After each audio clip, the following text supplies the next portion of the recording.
네, 크리스마스 이브 새벽입니다. 오늘 12월 24일 새벽 기도회를 시작하겠습니다.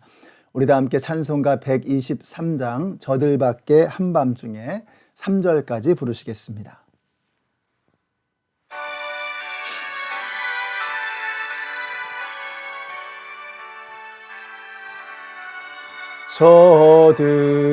저들밖에 한밤중에 양틈에 자던 목자들 전사들이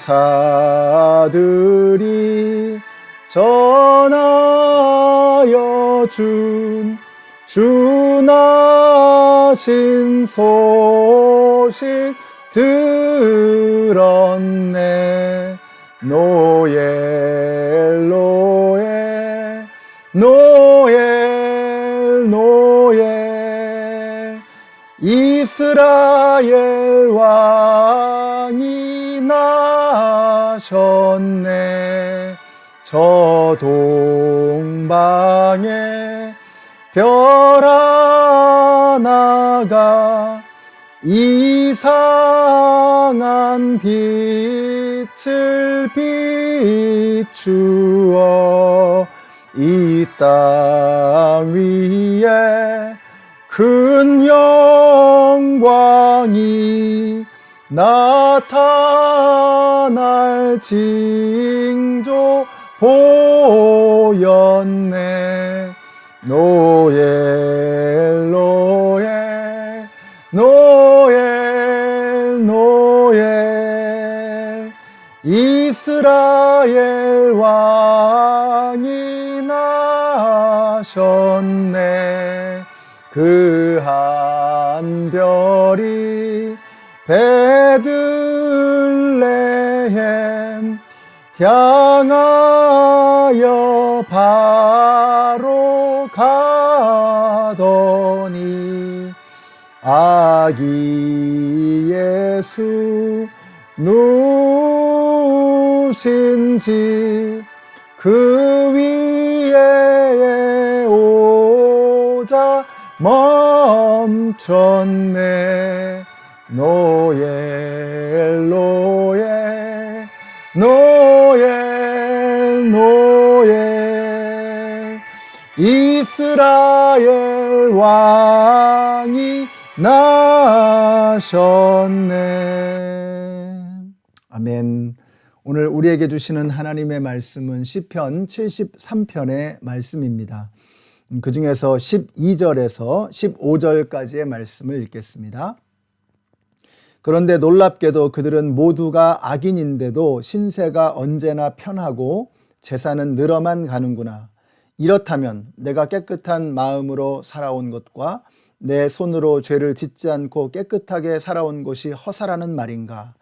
하나님, 주님께서는 온종일 나를 괴롭히셨으며 아침마다 나를 벌하셨습니다. 나도 그들처럼 살아야지 하고 말했다면 나는 주님의 자녀들을 배신하는 일을 하였을 것입니다. 아멘. 네, 시편 73편은 특별히 아삽의 시인데요. 그 중에서 우리 3권의 첫 번째 책으로 그렇게 놓여져 있습니다. 시편에 보시면 총 150편이 5권의 책으로 나눠져 있거든요. 근데 세 번째 책의 첫 번째 찬양이 바로 이 시편 73편입니다. 이 세 번째 책에는 아삽의 시가 제일 많아요. 특징인데 그 다음에 고라의 시가 나오고 그 다음에 다윗의 시도 한 편 나옵니다. 그 중에서 오늘 73편은 이 아삽의 시 중에 첫 번째 시입니다. 내용은 악인의 형통함에 대한 시인의 깨달음, 불편함, 그리고 깨달음에 대해서 이야기를 하고 있습니다. 먼저 시인은 이렇게 말합니다. 1절부터 한번 보세요. 하나님은 마음이 정직한 사람과 마음이 정결한 사람에게 선을 베푸시는 분이건만 나는 그 확신을 잃고 넘어질 뻔했구나. 그 믿음을 버리고 미끄러질 뻔했구나. 이렇게 말씀합니다. 시인이 확신을 잃고 넘어질 뻔했고 믿음 버리고 미끄러질 뻔했다는 것입니다. 자, 우리도 이럴 때가 있죠. 믿음이 있습니다. 그런데 그 믿음이 희미해져 갈 때가 있습니다. 확신이 있는데 그 확신이 사라져 버릴 때가 있어요. 그래서 믿음대로 신앙대로 잘 살다가 미끄러지고 넘어질 뻔한 그런 상황들이 우리에게도 있다는 것입니다. 여러분, 하나님은 정직한 사람, 정결한 사람에게 마땅히 선을 베푸셔야 할 것 같은데, 아니 어떻게 정직하게 사는 나에게 이런 일이 벌어질 수 있는가? 어떻게 믿음으로 살아가는 나에게 하나님 이런 재앙을 내리실 수가 있는가? 이런 생각이 들면 우리는 대번에 그 모든 것을 책임을 하나님께 전가시키려고 하는 그러한 마음이 생기게 됩니다. 사랑하는 성도 여러분, 여러분의 믿음은 요즘 어떠십니까? 여러분의 믿음이 미끄러지려고 하고 있지는 않은지, 또 넘어지려고 하고 있지는 않은지, 여러분, 오늘 말씀을 통해서 우리가 깨닫는 것은 그럴 수 있다는 것입니다. 이게 큰 위로가 되거든요. 아삽과 같은 대단한 믿음의 사람도 넘어질 뻔하고 미끄러질 뻔했다는 것입니다. 우리 같은 사람이야 얼마나 더 많은 믿음의 흔들림과 또 믿음의 시험을 경험하겠습니까? 자, 그러니까 우리의 믿음이 휘청거릴 때, 우리의 믿음이 흔들리고 미끄러질 뻔할 때, 그럴 때 그런 나를 보면서 너무 실망하지 마시라는 거예요. 또 나를 너무 혹독하게 비난하지 마시라는 것입니다. 그럴 수 있습니다. 특별히 요즘같이 어려운 시기가 오랫동안 지속이 되면 정말 힘이 듭니다. 긴 병에 효자 없다 그러죠. 또 10번 찍어 안 넘어가는 너무 없다 그러죠. 이 공통적으로 뭘 얘기하느냐? 이게 오래되면 견디기 어렵다는 것입니다. 우리가 믿음으로 지금까지 잘 버텨오셨습니다. 거의 1년 가깝게 우리가 이 싸움을 하고 있는 거예요. 여러분 지금까지 잘 버텨오셨어요. 중요한 건 지금부터입니다. 우리가 미끄러질 뻔하고 넘어질 뻔하지만 끝까지 붙잡고 넘어지지 않고 미끄러지지 않는 그러한 신앙생활을 해나가야 되겠다라는 것입니다. 그래서 오늘 말씀이 참 중요합니다. 아삽은 왜 미끄러질 뻔했느냐? 3절을 한번 보세요. 그것은 내가 거만한 자를 시샘하고 악인들이 누리는 평안을 부러워했기 때문이다. 그들은 죽을 때에도 고통이 없으며 몸은 멀쩡하고 윤기까지 흐른다. 이러면 정말 시험 되지요.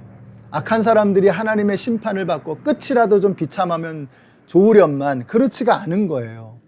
그들의 죽음의 시체까지도 윤기가 흐른다는 것입니다. 너무 잘 살다가 죽는 것도 멋있게 죽는 거예요. 이러면 우리가 시험이 드는 거죠. 또 12절에 한번 보세요. 그런데도 놀랍게도 그들은 모두가 악인인데도 신세가 언제나 편하고 재산은 늘어만 가는구나. 이러니까 믿는 사람들이 시험 받죠. 하나님이 섭섭한 것이죠.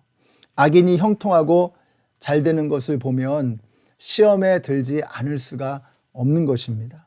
살 때 떵떵거리고 살다가 죽을 때도 윤기나게 죽는 거, 이거 정말 보기 힘든 거죠. 그걸 보면 분노가 생기고 하나님에게 섭섭한 마음이 들지 않을 수가 없는 것입니다.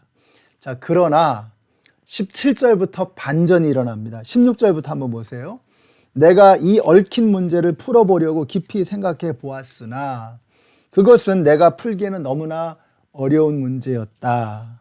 그러나 마침내 하나님의 성소에 들어가서야 악한 자들의 종말이 어떻게 되리라는 것을 깨닫게 되었습니다. 아삽이 생각을 많이 해본 겁니다. 왜 악인이 저렇게 잘 되나? 저들은 왜 떵떵거리고 살다가 죽을 때까지도 윤기 나는 그러한 죽음을 죽느냐? 이건 정말 불공평하다. 아삽이 생각을 많이 해본 거예요. 고민도 하고 이리저리 책도 찾아보고 읽어보고 사람들의 말도 들어보고, 그런데 답이 없다는 거예요. 자, 그러다가 어떻게 해요? 그러나 마침내라고 해서, 그러나 마침내, 이게 중요하죠. 그러나 마침내, 여기서부터 반전이 일어나는데 보세요. 마침내 어떻게 돼요? 성소에 들어가서야 악한 자들의 종말이 어떻게 되리라는 것을 깨닫게 되었다라고 말하는 거예요. 중요한 단어가 성소입니다. 성소는 하나님의 임재가 충만한 곳입니다. 하나님의 영광이 가득한 것입니다. 사람들의 이야기를 들어보고 책을 찾아보고 세상의 지혜를 다 모아봐도 답이 없는 거예요. 이 복잡한 문제에 대한 답을 시원하게 해결해 줄 수 있는 것이 아무것도 없는 것입니다. 왜 악한 자들이 잘 되고 왜 믿음으로 살아가는 사람들이 어려운 일을, 이런 상황을, 말도 안 되는 상황을 겪어야만 하느냐. 세상의 어떠한 지혜로도 설명이 안 되는 겁니다. 그걸 들어도 이게 마음이 시원하지가 않은 거예요. 근데 언제 깨달았다는 거예요? 성소에 들어가고 나서야. 그러나 마침내 성소에 들어가니까 깨달아지더라는 거예요. 여러분, 성소에 들어가서 하나님께서 뭐 이건 이렇고 저건 저렇고 설명 다 안 해주셨을 것 같아요. 자, 그런데 아삽이 정말 성소에 들어가니까, 하나님의 영광을 보니까 하나님이 그 모든 것에 대해서 다 말씀해 주지 않으셔도 그냥 깨달음이 오는 것입니다. 아, 하나님이 계시는구나. 하나님이 살아 역사하시는구나. 하나님께서 내 삶 속에 함께 하시는구나. 이게 보여지니까 세상에서 아무리 불의하고 말도 안 되는 일이 벌어져도 하나님의 임재를 경험하고 하나님의 영광을 보니까 그냥 마음에서 스르르 해결이 되어져 버리는 것입니다. 오늘 저와 여러분에게 이런 하나님의 은혜가 있게 되시기를 바랍니다. 하나님, 왜 이런 코로나와 같은 말도 안 되는, 정말 아무리 논리적으로 따져보고 계산해도 왜 이런 일이 벌어져야 하는지, 왜 예수 믿고 살아가는 나에게 이런 어려움이 생겨나야 하는지, 이게 설명이 안 되는 겁니다. 어느 누가 아무리 논리적인 말로 앞뒤 다 맞춰가지고 설명한다고 할지라도 그게 머리로 이해될지 몰라도 가슴으로까지 그게 와닿지가 않는 거예요. 다시 말하면 세상의 어떤 인간의 말로도 그 상황은 해결이 안 되는 것입니다. 언제 해결이 된다는 거예요? 성소에 들어갈 때. 다시 말하면 하나님의 임재, 하나님의 영광을 눈으로 목격하고 몸으로 체험하게 될 때, 그때 하나님이 말씀 다 안 해주셔도 그냥 스르르 마음속에서 해결이 되어지는 것입니다. 저는 우리 연합장로교회 성도님들이 바로 아침마다 새벽마다 드리는 이 새벽 시간이 여러분의 성소가 되시기를 바라요. 우리가 하나님을 만나면, 하나님의 임재를 체험하고 경험하면 끝나는 겁니다. 이게 말로 설명이 안 돼도 지금 내가 겪고 있는 이 어려움, 내가 지금 만나고 있는 이 고난과 이 문제, 이걸 어떻게 해야 되나? 세상에 어떤 지혜로 어떤 방법으로 그게 해결이 되겠습니까? 그런데 하나님의 성소에 들어가서 하나님의 영광과 임재를 만나면 깨달아진다는 거예요. 오늘 이 새벽에 저와 여러분에게 그런 체험과 그런 깨달음이 있게 되시기를 바랍니다. 오늘이 크리스마스 이브죠. 예수님께서 이 땅에 오셨습니다. 바로 저와 여러분을 살리기 위해서 오신 것입니다.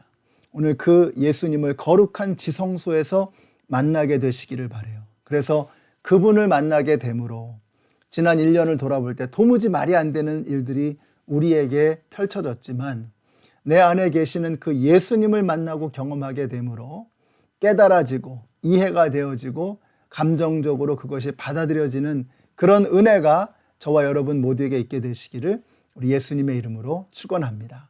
기도하겠습니다. 하나님, 감사합니다. 오늘 이 말씀을 통해서 성소에 들어가서 살아계신 하나님을 만나고 체험해야 함을 깨닫게 하시니 감사합니다. 그동안 저희들의 입술에서 불평이 끊이지 않았던 것은, 우리의 마음속에 원망이 끊이지 않았던 것은 설명이 부족해서가 아니라, 말씀에 지식이 없어서가 아니라 성소에서 하나님을 만나지 못했기 때문이라는 것을 깨닫게 해주셔서 감사합니다. 오늘 이 새벽에 내가 예배드리고 무릎 꿇고 기도하는 그 자리가 하나님과 만나는 성소가 되게 하시고 그 안에서 주님의 영광을 보는 저희들 모두가 되게 하여 주시옵소서. 예수님의 이름으로 기도드렸습니다. 아멘. 예수님께서 저와 여러분을 만나시기 위해서 이 땅에 오셨습니다. 오늘 크리스마스 이브 이 하루가 우리의 성소가 되어서 살아계신 하나님을 만나는 은혜가 우리 모두에게 있게 되시기를 축복합니다.